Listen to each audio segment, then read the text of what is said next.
All right, everyone. Thanks for joining us today with today's presentation from DBA Fundamentals. Today is SQL Server Backup Strategies in Azure. As obviously, we have Armando Lacerda speaking to us on this topic. Today's date is November 8th, 2022. In the top right-hand corner of the screen, hopefully you can see the names of all of our leaders of the DBA Fundamentals group. Steve Cantrell, Shane O'Neill, and myself, Kevin Wilkie. To the right of our names, you can see our Twitter handles if you need to get hold of us for any reason. Below that, you'll see our many social media presences. First and foremost is Meetup, probably the way most of you got to our meeting today. Below that, you'll see our website, dbafund.org, as we like to call it, the most fun place for DBA on the web itself. When you're there, be sure to watch pretty much anything we have. We have all of our archive section as well as our upcoming presentations. So be sure to knock us out on there so you can see anything in the past we've ever done. Also, while you're there, go to DBA. In the end, you can go to dbafundtube.com and you can see all of our past presentations as well. While you're there, check us out. Be sure to click the like so that you can know when any of our presentations are available for you to watch the minute they're available, actually, instead of having to click back every few days just to check and see when the latest and greatest presentation is out there for you. Also, be sure to check us out on Twitter, Slack, or LinkedIn. We have presence on all of them. As I said, be sure to remember this session is being recorded and usually will be available within 1 to 2 days. As always, it's on dbafundtube.com. Be sure to turn off your camera and mute yourself so that we can all pay attention to Armando as he gives us all kinds of goodness here today. Also, be sure to type any of your questions you have into the chat window so that we can give it to him and he can be aware and answer any of your questions you may have. With that, here is Armando's little bio. Be sure to remember if you've seen him around, he is CloudDBANinja on Twitter and whatnot. So with that, I hand it over to Armando. All right. Thank you, Kevin. And thank you for DBA Fundamentals for having me here. I think it's the third or fourth time I'm being here with you guys over the years. And I love to be here. I got to tell you, I think I mailed you about that the other last week. I've benefited from this group so much. And it's such a privilege to be here with you guys. I really appreciate you having my session today. And I hope this session will be beneficial for everybody in the group because every session I attend here is always beneficial to me. So welcome, everybody. My name is Armando Lacerda. Let me start sharing my screen here so we can get a larger picture in your end. Let me get this. One of my hobbies is kind of a video editing and like to play with video and this stuff. So I learned OBS. In case you haven't heard of it, let's do this graphical things here. There's a green screen here behind me. And this one here was last weekend here in California. I live here in Northern California near the Napa Valley. This one was close to Eureka. It was a nice day. I said, okay, it's raining outside, so let's remember how it was before the cloud came along. All right, let me get my slide deck up. Let me see. I think it's this button here. There we are. This is me 5 years ago, more hair, kind of darker back then. And my name, Armando Lacerda, my Twitter handle there. I got a LinkedIn profile. Facebook is more for personal stuff. You're going to find this picture on Facebook. So, for personal contact and to keep this conversation going after the session, if you would like to do so, please go ahead and connect with me on LinkedIn. This is my email, but nobody would use email nowadays, right? We rather use social network because, when we have conversations there, other people can join in and can benefit from, the collective wisdom. So LinkedIn and also the DBA Fundamentals group as well. I'm a Microsoft MVP. I'm MVP is an award that Microsoft gives to people like you and me who likes to contribute to the larger community, technical community. And if you get noticed, and if someone nominated you as you present, as you know, take the stage like I'm taking today, and you present your content on conferences or create a blog, or just share what you know about technology, and of course around Microsoft techs, which also include open source stuff. If you get noticed and get nominated, you can be awarded also an MVP, which again, as an award, is a sort of a thank you from Microsoft, but comes with a lot of perks, comes with a lot of benefits. So I highly recommend you to take a look on the program and start contributing to the community from your end as well. Yeah, so I'm a Microsoft MVP. I'm in the 4th year as a data platform MVP. And I'm also a Microsoft certified trainer. I've been delivering Microsoft content to companies worldwide. I'm from Brazil, so this accent is Brazilian Portuguese. It's not Spanish as we are used to here in America. But I've been delivering Microsoft classes worldwide in Europe and Asia and Middle East.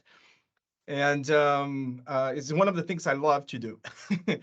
For this particular session, I think I should mention also I hold a ton of Microsoft certifications. In order to deliver those classes, you have to certify, and that's something I recommend people to consider as well. Because the good thing about the certification is not the certification itself, it's the path to get certified, the things you have to learn. So when you sign up for a certification, when you decide to prepare yourself to take a certification exam, you end up learning where Microsoft is heading with the products and what they want everybody to know about the products. Nowadays, it's more about the services in the cloud. So when we talk about SQL, where is Microsoft going with SQL? And in the certifications, you can see that's very hybrid, right? It's SQL on premises and cloud. So Microsoft is going, and if you want to keep my career alive, I think I should consider that one. So benefits of certifications. This particular session I was sharing before we started recording, so I'm going to mention it again. This particular session, I put it together back in 20, I think it was 2018, 2017, 2018. When I first presented at SQL Saturday in Chicago. And it was my very first SQL Saturday in Chicago. And Microsoft just came along with the first integrations of on-premises and cloud SQL features. The first SQL features to do that hybrid integration. And there was some improvements done in SQL Server to benefit from cloud services, in particular storage. And there were a lot of additions to backup strategies when we look into SQL in the cloud, especially when we run on VMs. We're going to see a little bit about the SQL services as well, platform as a service. But when you do infrastructure as a service, as VMs, there are some new things in there. And I got excited about the thing because, like I said, I try to keep my eye on where Microsoft is going, the roadmap, and how these integrations are going. So back then, 5 years ago, they came up with this and say, okay, I'm going to share what I have learned with the folks there in Chicago. And it was funny because when I started presenting the techniques, the room was full and people start like, this is not really a backup. Backup doesn't belong, it's not done like that. And I had to agree, what you're going to see here, it's kind of a different from what we have seen from regular backup strategies. And actually the title, the session title was, why are you still taking backup as you have been taking backups for the past 15 years back then. Anyways, what I'm going to show in here is something that came along 5 years ago. I presented that session, didn't present it again because it was so tense in the room. There was like, okay, I'm going to step back and wait a little longer. But SQL Server 2022 is bringing these features that are GA, that are in production for Azure. SQL Server 2022 that's still in preview is bringing those same features for on-premises. So everything I'm going to demo here for you today, and the snapshot backups and these things I'm going to demo for you today, they are coming in SQL Server 2022 to be done on-premise on NAS, right, on local storages, as well as in a cloud, not just in Azure, but also on AWS using S3 interface. So I hope this will help you to see where backup strategies are going. Nothing's being retired, of course, but let's see. And as Kevin already mentioned, as we have questions as we move along, go ahead, shoot them in the chat window. Kevin is monitoring that for us, and he will ping me. Okay. So I don't have that many slides. I'm not gonna kill you by PowerPoint death, but I do have a couple slides in here. I think about 10, just to keep the flow. So let's see what's next. All right, so this is just to level up and make sure you're talking about the same thing, right? We're talking about backups, and it's very important to make a difference in between backup. Let me get my pen here. What did I do? Ah, I know what I've done. I apologize for that. Let me get myself in here, and I need to run something here on my end just quick. My pen, I think I rebooted my machine over. I have rebooted my machine overnight. And my pen, when I click here, is spinning the other monitor there.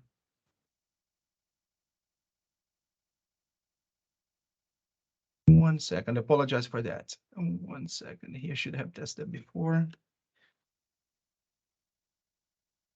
There we go, And set up my pen stroke. If it's all white at your end, don't worry, we'll be back in a second. There we go. All right, so let's see if that works now. Yes, all right. Okay, so back to, sorry for the distraction. Back in here, we must make the distinction in between backup and high availability, right? Disaster recovery and high availability. These two things work side by side most of the time when we're talking about keeping our data safe. And sometimes we kind of mix them together. So it's very important to make the distinction, right? To make the difference. When we are talking about backups, we are always talking about offline time, right? While when we talk about high availability, like availability groups in SQL Server, we are talking about automatic flip over, right? Automatic switch over, and another storage or another compute will take over if one comes down. That second option is usually more expensive, right? It requires more compute power, standby computing power, so it has some extra price to it. But the bottom line is it keeps your business with minimal interruptions. When we do backup, we are always talking about downtime. Right? There is always this downtime here, which means that my system went down. I will have to get that system up, my database up somewhere else as soon as possible. And then we have these two metrics here that are very important, right? The time to the time to get the, how much data I'm going to lose when the system goes down, and the time it's going to take to get my system back up, right? So I have both the RTO and the RPO, because I take backups from time to time. It depends on how long the backup takes. So, I can run my backup more often if it takes shorter times to get done. And when I need to restore my backup, how long is it going to take to put the system back up again, right? And as the data goes goes larger, goes big or bigger, usually takes longer. But that has changed. We'll see how that has changed. All right. Cool. Restore up to a point. Yeah, we usually want to have this one here too, right? Restore up to a point in time is always a good idea to have that, especially if you're restoring for development. I do that a lot, as a developer DBA. We do a lot of, in Azure, for instance, we do a lot of development. So we run a store procedure, and the store procedure changes data all over. And there is a problem with the store procedure because you're developing, right? So we have to troubleshoot it. Then you have to restore the database to where it was before you run the store procedure. So restoring the entire database could take a very long time, but if you have the right strategy, you can restore the database super quick. And that's where I'm heading with this. So yeah, so that's just to level up, nothing new in here, just to make sure we are talking about the same things, to understand the same terminology. When it gets into high availability, you get the switch over, the data block replication, minimal data loss. Is usually the last transaction or two, depending on the network latency between the replicating endpoints. But you don't lose much data. But you do need to have some budget for that, because it will have some extra cost because you have another server standing by someone else. So one of the options you have for backup, let me click something in here. Let me see, cancel. Yeah, so one of the options you have, and this is not really backup, right? Let me make sure that we understand this. This particular strategy here, is not really backup. It is a feature, a well hidden feature inside SQL Server, where you can have your database stretched to another database down there in the cloud, right? Here's my mouse. Let's see, mouse there. Where's my mouse? Oh, mouse is still, there's a point. There we go. So you have your my database here, right? And I can get local tables on my on-premise SQL database and send it out to remote storage, right? And this is called stretch database. Some companies, and I have seen this solution being deployed a long time ago, it's not that popular anymore, use this as a form of keeping the data safe. It's not exactly a backup option, but it's just to keep the data safe. And what it does is, if you have tables that are eligible, because there are some data types, if you use, you cannot implement this one for that table. But if you have tables that are eligible, and usually, larger tables, you would get those tables out to Azure on a dedicated SQL pool in Synapse. And this data here is available for querying from your local applications if the instances is up. So it's like, let's say you have 15 years of data, and you keep the current year and past 2 years on premise, and you keep all the rest, all the other years up in the cloud. So if you run a query and this guy is offline, you see results just for the past 2 years, right? Current year, past 2 years. If this guy is up, you can go ahead and query the data as it was always there, and you can query data from the past. And the good thing is, when this data is there in the cloud, in Azure SQL database, you have a backup running there for you, right? You can set up backup retention if you need to keep it for longer in a backup medium, but it will be in a database forever until you decide to delete this particular feature. So this is not really a backup. Again, you're not taking a copy of the database per se. You're splitting the database in two, and everything you want to keep in terms of history, right? Archived, but available for query by through a click of a button. You can use this particular feature in here. It's, like I said, it's well hidden. People don't use it much. For one reason, I think in my case as a consultant, when I show this one and I show the budget for that, how much it costs, the entry point for this is about $2,000 a month. Roughly is a little less than that. So it's about $2,000 a month. And it's usually designed for high data volume, right? You don't want to use that for very low volume small data sets, because the price is not that cheap. But yeah, some companies, they use this. With data virtualization, this particular option here became kind of really in the back burner.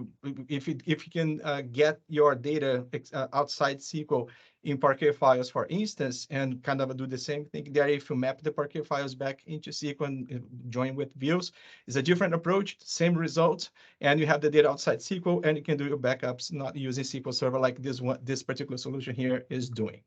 So this was just like a note for you to understand that this option is there.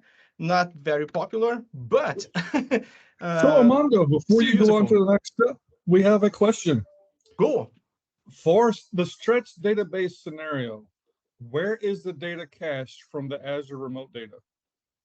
The data is kept in Synapse dedicated SQL pools. In the past, when this was first released, the name was Azure SQL Data Warehouse, but now it's called Azure Dedicated SQL Pools. And it's a SQL Server, right? But designed for BI, and has a very high scalability in terms of computing power and unlimited storage. You can push as much data as you want in there, but it is in a SQL engine. And as a matter of fact, if you have access to, you can actually query it from the back door, not through the regular SQL front end, and you can get the data there because it's stored in SQL formats inside the distributions in the dedicated SQL pool. Awesome. Thank you so much. All right. Okay. Again, it is an option. It's a very interesting option because it gives you some features of being able to query the data anytime you need. But there are some behavior, some limitations in behavior there. Like some of the features are not supported. Uh, Primary keys, foreign keys, you can create those things in the tables, but they are not enforced in the back end, because the back end, in the Stretch database, they're considered history, and history doesn't change. And if you're moving this thing to a backup, you don't plan to change the backup, right? If you want to change the backup, you restore it and do something else. So you can define the table, the metadata for referential integrity, but it will not be enforced, right? If you decide to change something in the cloud for this one here, it will break your database integrity because it's not going to be enforced. Update or delete not allowed on migrated data when you are working from on-premise. So the data that's in the cloud is read-only. Views, including stretch databases, are also that they have some limitations. They are allowed, but they have some limitations. Indexed filters are also not allowed. You create the filter for the whole table all the time, so you can see both ends. And there are some data types like file data type or image data types, text data types. Those very large data types are not supported. Those tables cannot have those data types. So take a look and check it out later, right? All right, so the next topic in here is about this, and this was the one that I told you that creates some kind of heated discussion back in that session there in that SQL Saturday.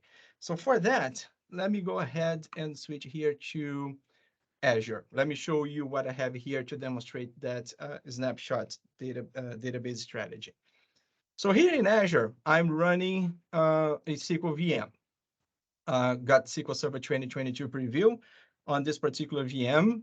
This VM here, let me get this thing larger so you guys can read it better.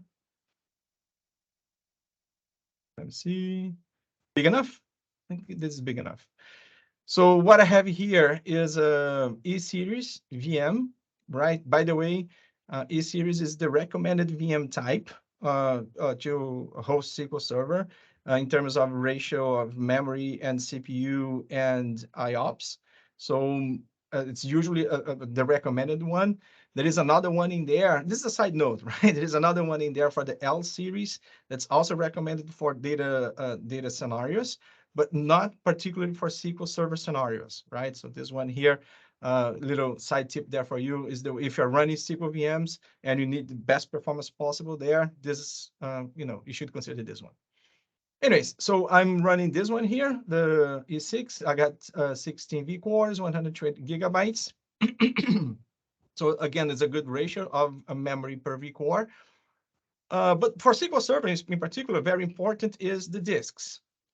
So here with the disks, oh, by the way, let me go back here. When you go and create a VM like this, the VM throughput, the data that's going to go out of the VM, either to disks or to network, will be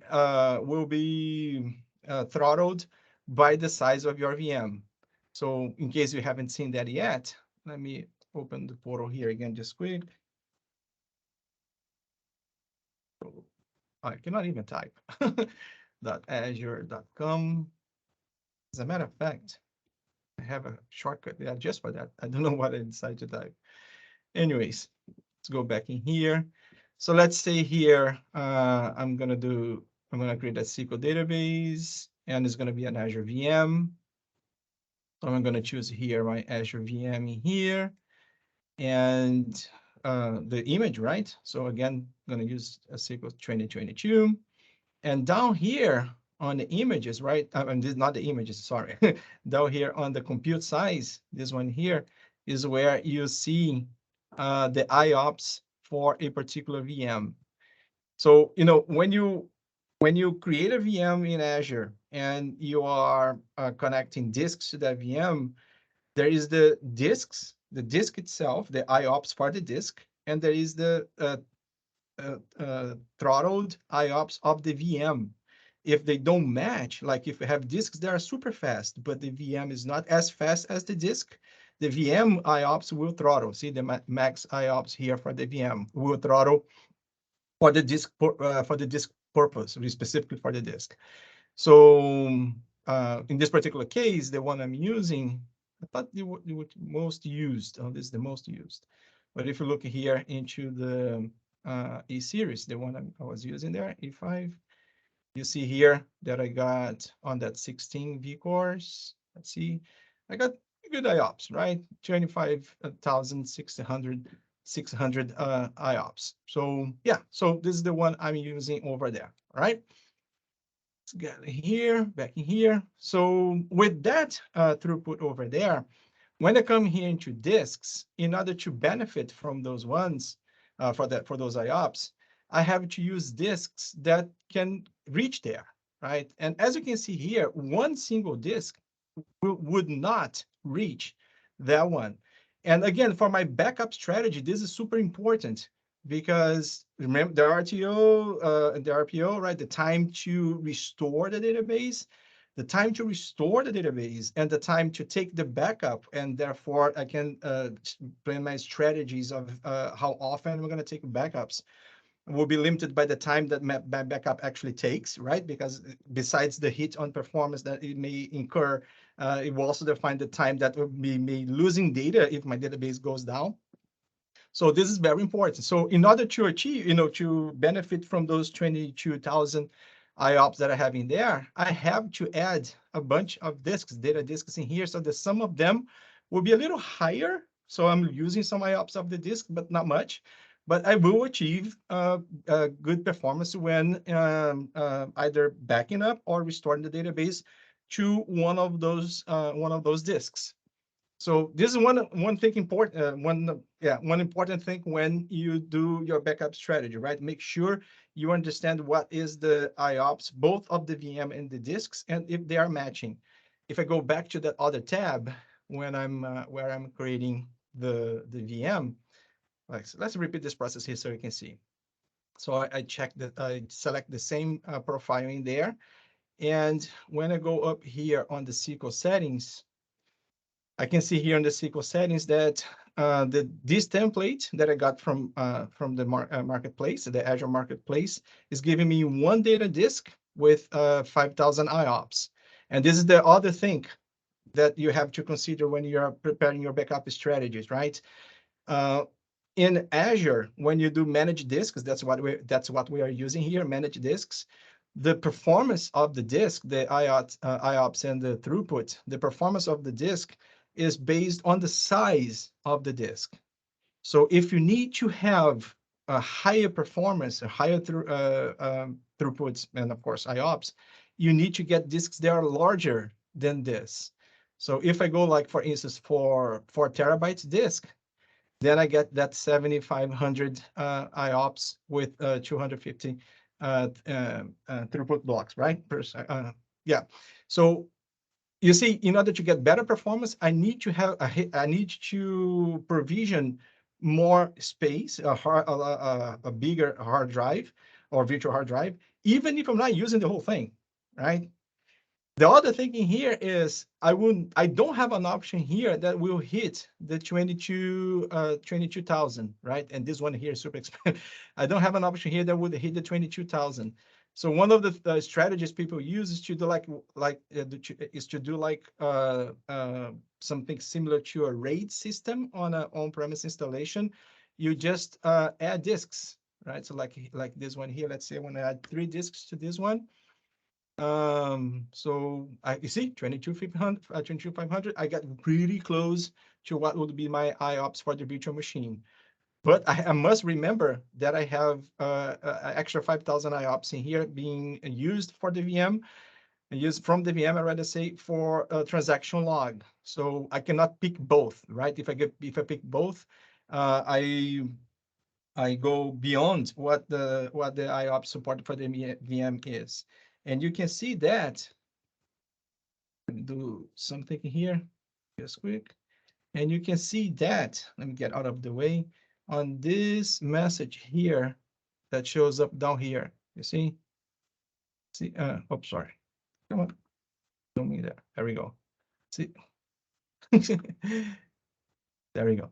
So the desired performance may not be reached because you are allocating 27,500 IOPS through the disks, but your VM is kept to this, right? So during the VM process, even tells you that all of this performance are very, very important because, again, your backup strategy will be throttled by this, right? As the database grows bigger, as your database grows bigger, it will take longer to back up the whole database if you're doing the backup the way we usually do, right? Just full backup once in a while and transaction logs here and there. As my database grows bigger, that full backup can take longer and longer. And therefore, this is a factor that I must consider if I'm doing VMs in Azure to support my database. If I'm doing on-premise, kind of the same thing applies, but when the on-premise style. All right. Sorry, I'm not going to create this. This is already created. It's already here. Let me get out of the way. It's already here. So here I have my disks and kind of the same scenario I showed you there. And I went ahead beforehand, before I get started here to save some time. And I already restored a database. So you can see how that goes on, right? So if I switch here to Management Studio, I can find Management Studio here. Where is it?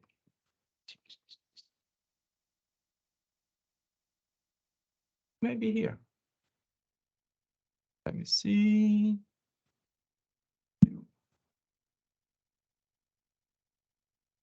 Too many tabs open at the same time, So I am a little lost here on my browsers. Oh, I think it's this. There we go. So this inside that virtual machine I showed you in the portal, and I'm connecting to that virtual machine using Bastion, which is a service that you don't need to remote desktop client to connect. You connect through the browser. See on the browser in here, and this is inside the VM. So let me close some of this box here that I left open. I don't need this anymore. This was just to capture some metrics I'm going to be showing you in a few. These are the disks. And as you can see, there are those 4 disks that I created. They are kind of a RAID system because there is only one system showing up in here with the total, right, of the disk space. And of course, the throughput associated to those, the sum of the throughput associated to those disks. So it's this disk here, right here.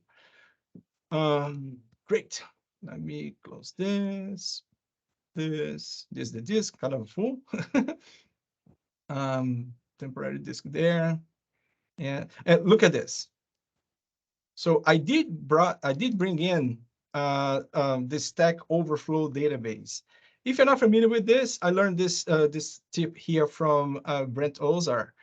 Brent, we are usually, when you see Microsoft samples, they work based on Adventure Works, which is a very small database. But Stack Overflow, which is one of the brands for the Overflow service that is there, that's there in the web, they make their database available for download. And you can play with the database and just to see how it is. It's just one thing that they do on the side. And I learned that from Brent Ozark. And the funny thing is, the good thing is that they clean up clean up PII data, so we don't get to see the people's private information, but you do get the data volume. So this particular database here is like 400 gigabytes in size, which is super cool, right?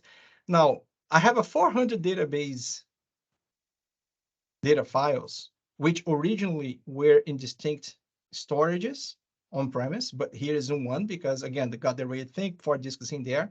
So I don't have four, they're not in 4 distinct disks. They are in one disk with one volume with 4 disks underneath them, but I kept the original source.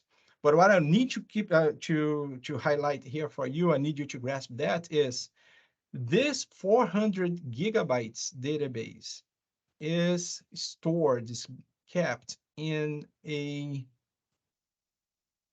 where is it? Here.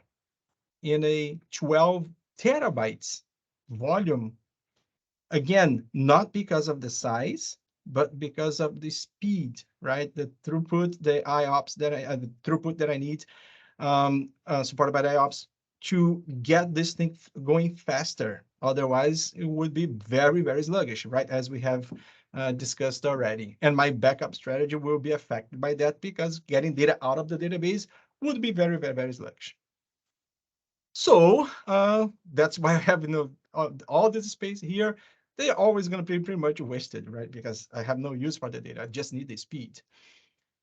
When I went ahead and restored that database from the original file, let me get it here. Where is Management Studio? I think I minimized Management Studio down here. There we go. I think it was this one here. Yeah.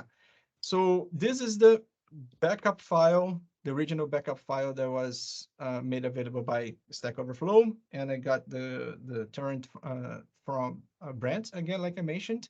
And this data file here that is stored, right? This D drive here is ephemeral drive, is an SSD drive, so there is no throttling on that SSD to read the backup file. The throttling is all on the restore operation.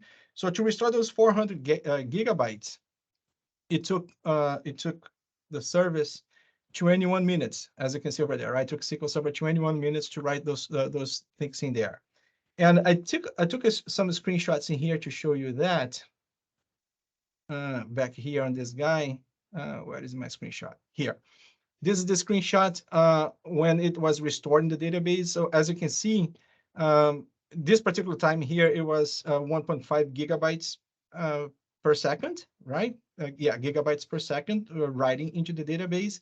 There were peaks of 2 gigabytes per second, but kind of peaks. It was not stable, right? It was always fluctuating between 1.5, 1.7, 1.8 gigabytes. And again, this is writing to the disks, which means it's the same performance when writing the backup to the disks inside the VM if I'm doing the backup like I always used to do. All right, let me go back here a couple of slides. Don't want to skip anything. I'll go back to this one in a second. Keep it here. So this was it, and the database is here. Refresh. So I have 2 databases in here. I have that one that is restored and is running on the local disks, right, of my server. And I have this one here that's already there waiting for us, which is restored in a different way, in a very different way. So with this database in here, what can I do in terms of backup of this database?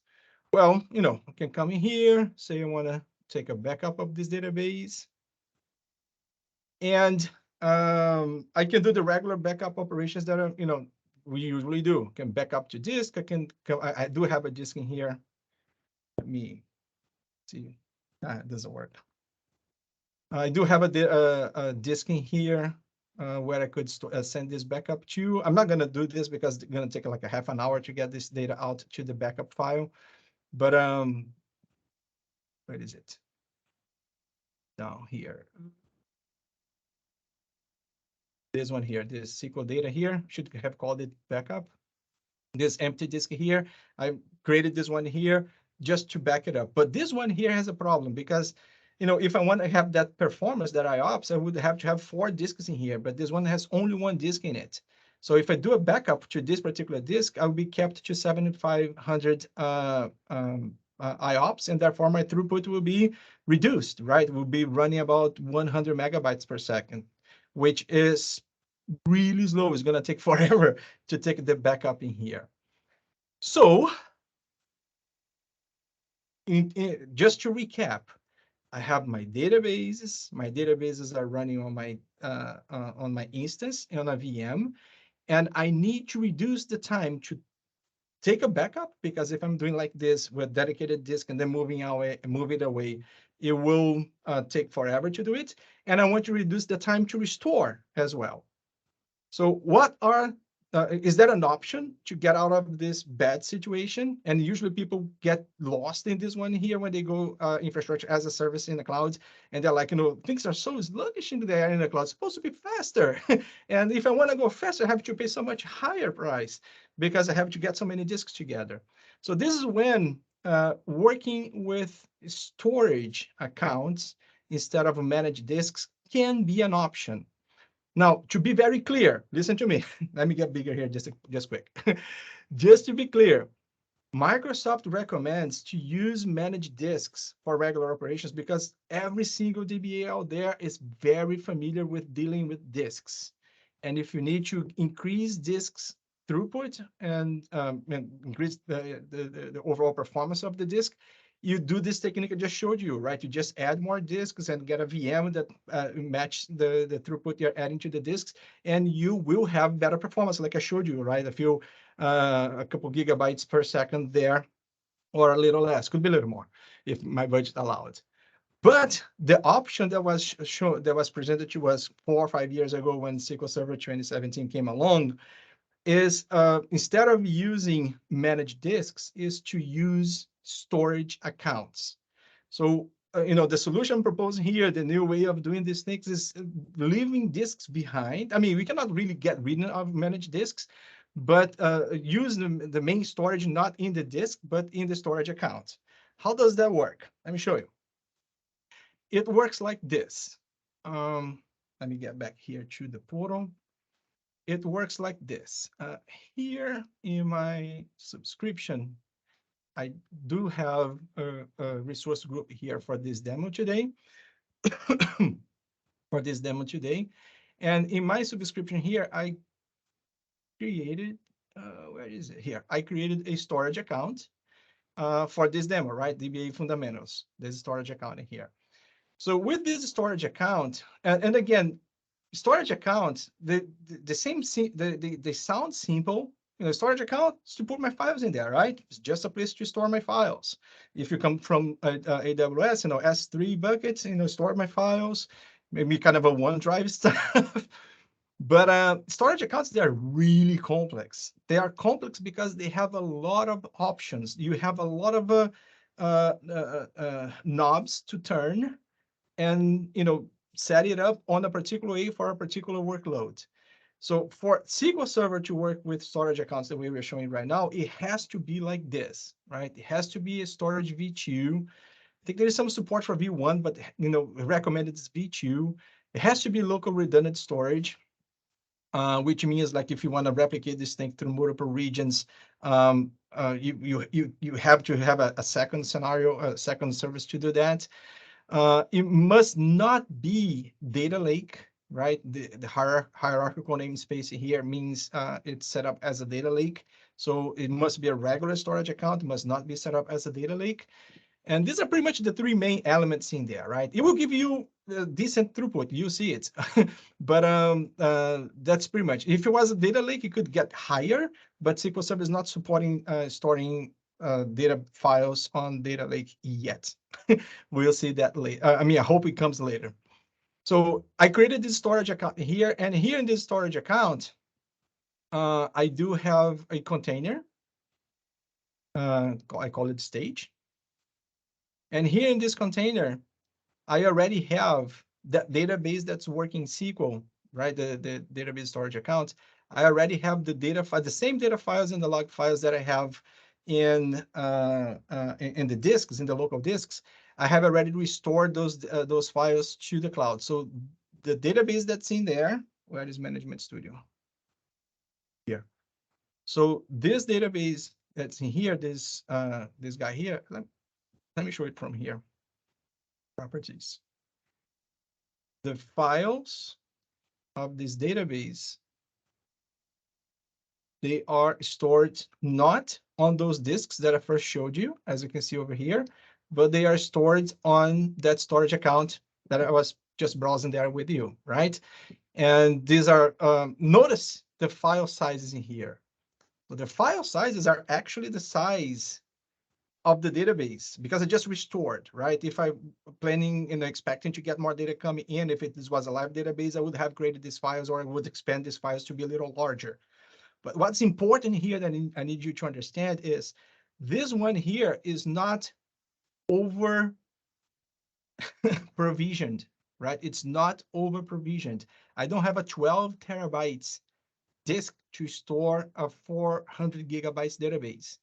I have a collection of 4 files to the size the database is allocated in Azure, and I'm paying for this, not for that whole thing in there. So this is very important because it starts saving me money on my backup strategy. The other thing that I need to point out here for you is while I was taking the backup, so actually while I was taking the restoring this database to the cloud, so this was the one to local. Let me see, this one to the cloud. So while I was restoring this database to the cloud, to the storage in there, it went to the same process, but look at the processing time in here. Where is it there? 25 minutes. So it ran a little faster than the other one. And when I did that, so, you know, this was my deployment on the VM, inside the VM. This was the performance that I have when running VM. When I made it to the cloud, my VM is already in the cloud, so I don't have express route in place, right? It's already in the cloud. So, but if it was running on-premise server and I want to take advantage of this, this is one of the things that caused a little disturbance in the force back then. If you're running on-premise and getting there, this could be a bottleneck, right? What is your network speed from your on-premise site to the cloud? So for on-premise scenarios, you got to make sure that you have enough throughput here that this is not going to be your bottleneck.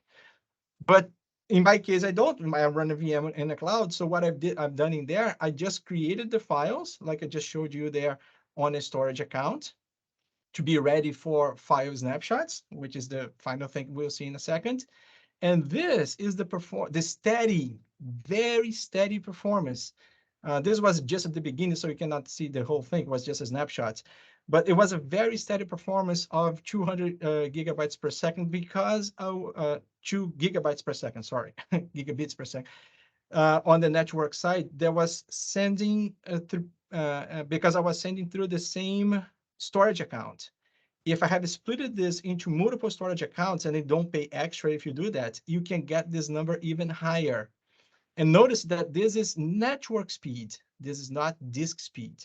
The other one in there, there was in there. Here, the other screenshot. Come on, there we go. The other screenshot was disk speed, right? This one here, because I went to the blob storage, it was done in network speed. And again, very steady pace on the network speed.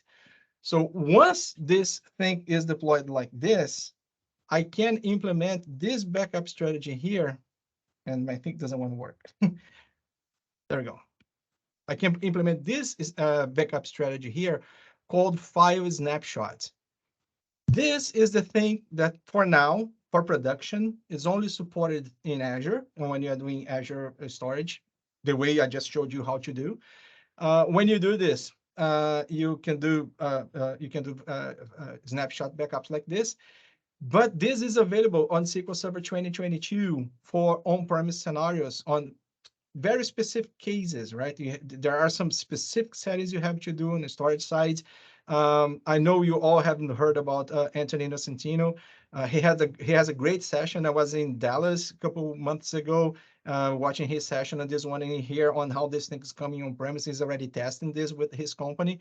I highly recommend you to take a look on the preview for this one. But this is GA. This is being available. Companies have been using this for the past 4 or 5 years.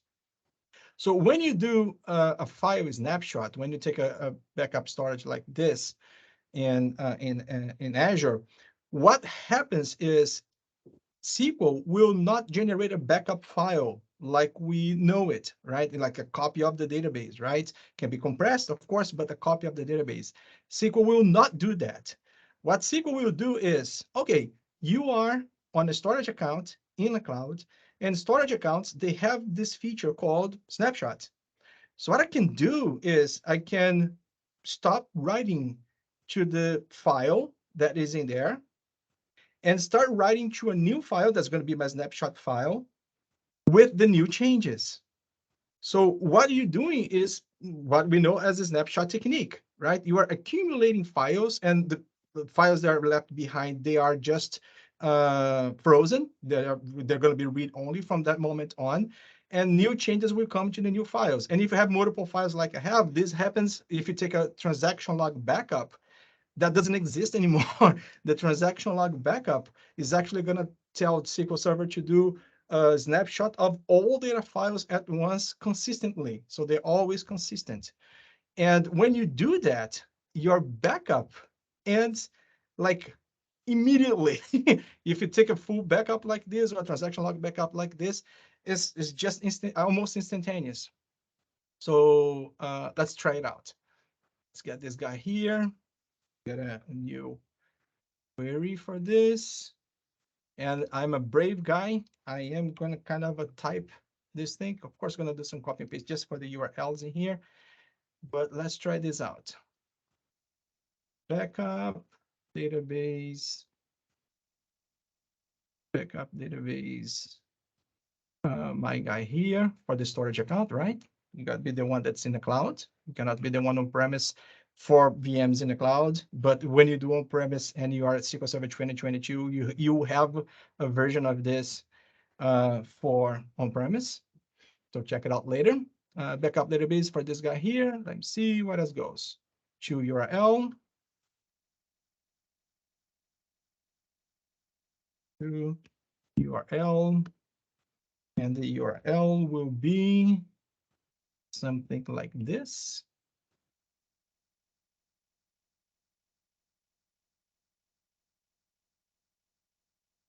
Here. Yeah, so it kind of makes there back at the end. So let me DBA fundamental stage. Let's call this backup. And let's call this Stack Overflow.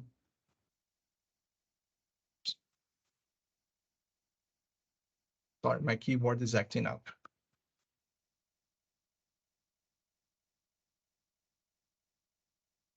There we go. Backup. So this one with file. Whoops. Again, my keyboard is acting up. File snapshot. Snapshot. There we go. File snapshot. So I don't need anything else in here. Perhaps I need the stats. There we go. File snapshot. So let's do this. And done. My 400 gigabytes database backup done like that because it was done through a file snapshot. And if new transactions come in and add like 100 gigabytes more of data to the next backup, if I take the backup again, it will be this quick. Why? Because again, it just marks the files that are being accumulated in the storage account as frozen pictures of what it was before the backup. And if I need to restore, I just need to a point in time, for instance, I just need the previous one and the next one to see what the data is in the middle. The restoring process of this is also as not as quick as this, but super quick as well, because there'll be just pointers moving to another database. With a backup of 400 gigabytes this fast, I can take these backups more often, if you see what I mean, right? That are those RPOs and RTOs we have talking about at the beginning. they can be really reduced, and there will be almost no contention, right, when you're doing that, because it goes that fast. So it don't disturb my transactions in there. My backup will run super faster, and my manager will be happy with me. I may get into a promotion. So this is it's not new anymore. I was about to say the new way to do backups when you are in the cloud, but it's not new. It's been around for so long, for so many years. But again, my intention to this session was to get you ready, because this is coming to on-premise on the same sort of style, but using local storage instead of Azure storage. And that's how it works. And that's the benefit of using these things, and why you should use storage accounts instead of managed disks in some use cases, in order to save money, right, on the budget side, with the managed disk price and the storage price, and be able to have better scale, because you can have hundreds of storage accounts and distribute these data files into multiple storage accounts at the same time. So yeah, so that's what I had for this. Let me go back here to this guy. So we discussed this already. I had to show you this guys here. And this was the performance demos done. As you can see, my links in here, there's 2.2 MSDN. Actually, this was the stretch database. This one, there's 2.2 MSDN and Channel 9, and all these things are being retired. And when it was first released, like I said, 4 or 5 years ago, it was like that. But the links, they still work. So I'm going to paste these links here on the chat window as soon as I finish up in here, for your reference. So you see the documentation is up to date. I checked out. They're all from the current year, which means this thing is really coming to on-premise as SQL Server 2022 goes into production state, right? And with that, I open for questions. Are there any more questions there, Kevin?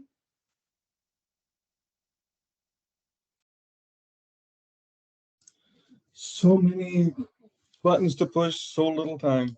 Actually, we do not have any questions at the moment. So if you have any questions for Armando, now is the time to get them across. Yep. Let me get these links here. So Arturo is asking, Arturo, please tell me what the question is. I've misstated here. If you restore over the same database and there is an issue with an overwrite, what happens?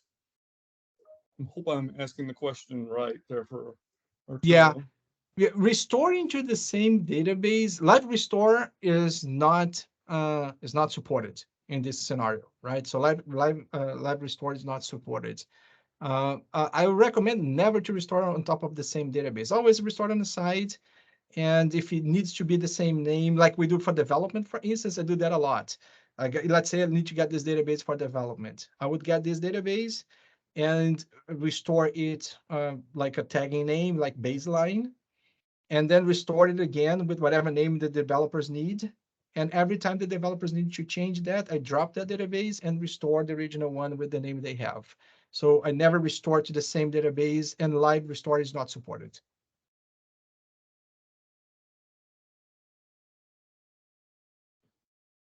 Can you please, so Mohammed asked, can you please talk about the different strategies to restore Azure database in on-premise?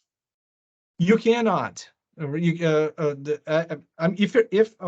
if you're talking about Azure SQL database, not the VM, all my demos here was on the VM, right? There is another offering in the cloud called Azure SQL database, like general purpose, I think, and business critical and hyperscale. There are some offerings in there which are platform as a service. The way those services work, they have a different file structure, and it's a completely different life. It's the same SQL engine, but it's a different life cycle in the way to manage the data files. The bottom line is the files that are created there are not restorable, if that is a word, on-premise, right? You can export the data and import into on-premise, but you cannot restore a database from PaaS offering, SQL PaaS offering into on-premise. I hope I have addressed that question, if that was the question. So yes, Mohammed is good. All right, cool. Any more questions? Arturo also asked, could you repeat the strategy for restores since you say that live restores on the same database is not allowed? Yeah, definitely. Let me see if I can kind of do a scratch in here on this one. So let's say I do have a backup there now, right? So let's say I need my developers, they need a restore of this database.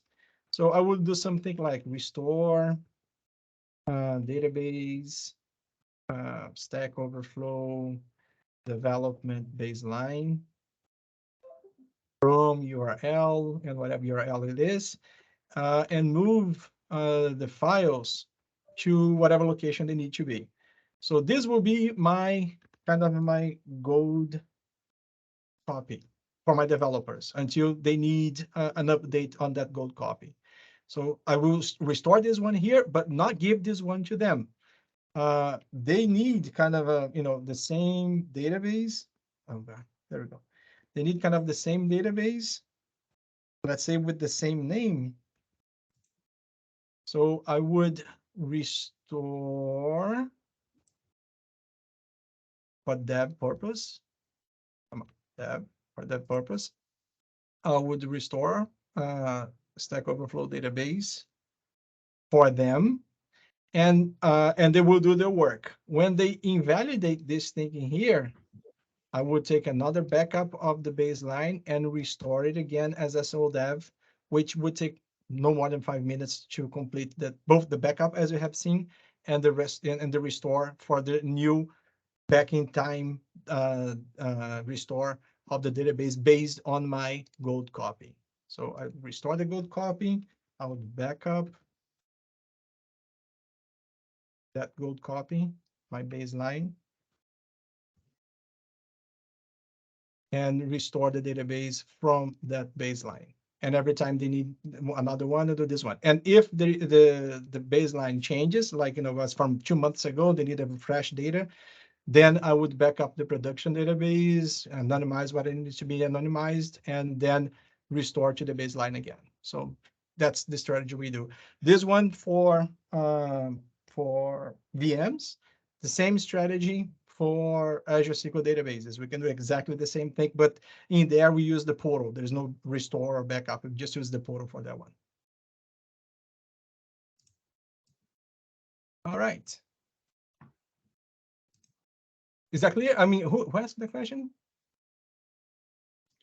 I think so far, I think that, well, that is all the Arturo. questions we actually have. Arturo, is that clear, Arturo? He says no. No. How to adjust the URL? What do you mean adjust the URL? So the URL here, right? The URL, what is it here? The URL here, it points to a storage account and a container in the storage account. So when you back up and restore, you just have to make sure you use the right storage account and the right container for the targets you are working with. Oh, he's saying not to get the data from the blob storage or whatnot. It is to get the actual connection to the database itself. Right. If you are using VMs, the URL never changed, right? Your server is still the same. I'm restoring more databases to the server, and the name of the database is whatever name you're restoring to. So if you're doing VMs, the VM, the URL never changes. If you are doing Azure SQL database, which I did not touch in this particular session, but if you are doing Azure SQL databases, let me find one here. I must have one from previous demos to some other user group. Let me see here, SQL databases. So I have a database here called QME. So this database here, QME, is stored on a server called Solaria, right? I stored this service here in Solaria. So the URL belongs to the server, not to the database. If I want to connect to that database, let me go back one here. If I want to connect to that database, the URL never changes. If I restore a database on the same server, the URL doesn't change. And if I restore the database with a name that is already known, like Stack Overflow Dev, so the database name never changed, which means the connection string to the restore database has never changed, just the underlying data. You don't need to rename. You actually don't need to rename. If I come here, like if I want to restore this database, you see source database is there. Here's the name. See the database name is in here. I just can come here and define whatever name I want to define for that. So this is for my dev guys. So every time I need to restore, if it's from the same source, the same database, I can just restore from the same place with the same name. I drop the other one, restore the new one, and there is never a name change. There is no need to rename anything. Better now, Arturo? Oh, he's not happy. I guess I'm not able to follow what this is asking.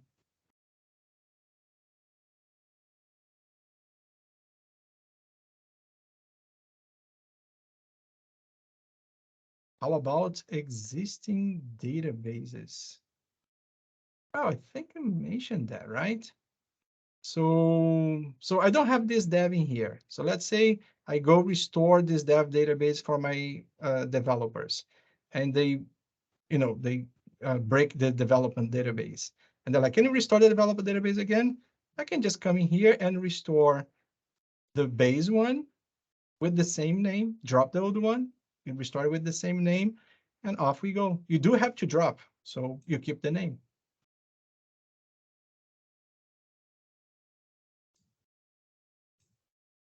Yeah, of course. You gotta drop the database. I got an okay from Arturo. Yeah. Yay! Hey, Kevin, I got an okay from Arturo. Some days all we look for is an okay. There we go. All right. Anybody else? Any other question there, Kevin, for us? I do not see any other questions. All right. So then we're good, right? I like it. Cool. Yeah, be ready. This thing will, there are a couple, 3 or 4 new elements to backup strategies in SQL Server 2022 that's coming up. There are some other changes to the backup, the backup logic itself. There's a good session from my friend John Dearduff. I think he recorded that on YouTube. You guys can Google it, and showing the changes, and that there is some trade-off in this new change. It's also something that's coming SQL Server 2022. The bottom line is because the databases are growing so big, and the backup strategy, the backup algorithm that was there in SQL Server, that's still there in SQL Server, was designed for smaller databases. As they get this big, it start creating bottlenecks in terms of how long it takes to take the backup itself. You guys, we all DBAs, we should take a closer look on these new techniques and start planning and adapting for those. Amen. All right, then. Thank you again, Kevin and group, the DBA Fundamentals, for having me here today. It was super fun. Well, thank you for this. This has been a great presentation. Appreciate it. So with that, everyone, please remember to join us next week. Either I know I'm going to be at the PASS Summit itself in Seattle. So if you're coming out there, please be sure to tap me on the shoulder, say hey to me, whatever you'd like. Because I'll be there in person. Otherwise, you can actually join us here next week, where actually we're going to have Tomislav Bronzen talking about protecting your data with Microsoft Azure Backup. So that should be a fun session. So more fun with backups. So come back and join us next week when we'll have that. And until then, we'll see y'all later. Thank you so much, Armando. This has been a great presentation. Thank you. Appreciate it.